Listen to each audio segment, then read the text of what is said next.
একটা বিশ্ব সেরার অ্যাওয়ার্ড, যার জন্য 15 বছরের লড়াই, কখনো একজন করেছেন রাজত্ব, কখনো অন্যজন। লিওনেল মেসি ও ক্রিস্টিয়ানো রোনালদো গোটা এক প্রজন্মকে যারা বুঁদ করে রেখেছেন ফুটবল দ্বৈরথে। তবে শুধু ফ্যানরাই নন, তারা নিজেরাও এই ব্যাটল উপভোগ করেছেন। প্রতিটা মুহূর্তে যা এবার স্বীকার করলেন লিওনেল মেসি। বিস্তারিত পার্থ বণিকের রিপোর্টে।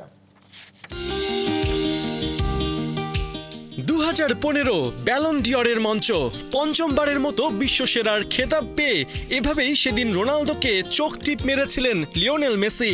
যেন বোঝাতে চাইছিলেন, তোমার চেয়ে এই অ্যাওয়ার্ড এখন আমার দুইটা বেশি।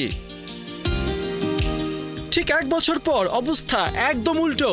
মেসি নয়, সেবার ব্যালন ডিওর হাতে ক্রিস্টিয়ানো রোনালদো। এ যেন মধুর প্রতিশোধ। 2008 থেকে 2023 15 বছর ধরে এভাবেই ব্যালন ডিওরে একে অন্যকে বারবার ছাপিয়ে গেছেন মেসি আর ক্রিস্টিয়ানো। ভক্তদের মাতিয়ে রেখেছিলেন এক অপূর্ব প্রতিদ্বন্দ্বিতায়। ক্যারিয়ারের যে পর্যায়ে এখন দুজন দাঁড়িয়ে, সেখানে স্মৃতি মন্থনই পুরনো স্বাদ পাবার একমাত্র উপায়।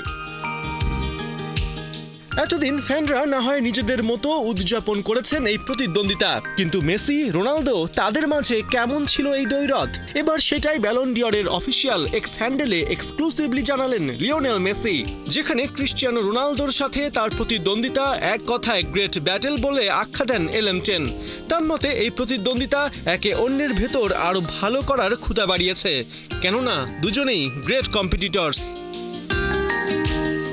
2022 কাতার বিশ্বকাপ জয়ের মধ্য দিয়ে লিওনেল মেসি ফুটবলে সবকিছুই জিতে নিয়েছেন, নিজের ক্যারিয়ারকে দিয়েছেন পূর্ণতা।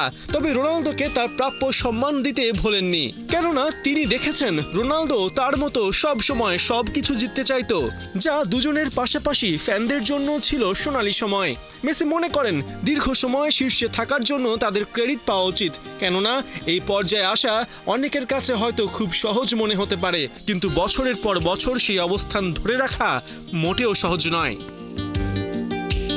ক্যারিয়ারের এখন শেষ বেলায় দুজন, মেসি 37 আর রোনালদো পার করেছেন জীবনের 40টা বসন্ত। রোনালদোর সাথে প্রতিদ্বন্দ্বিতা 10 কিংবা 15 বছরের হতে পারে, কিন্তু মেসির বিশ্বাস এই রাইভালরি ফ্যানদের হৃদয়ে থাকবে সব সময়।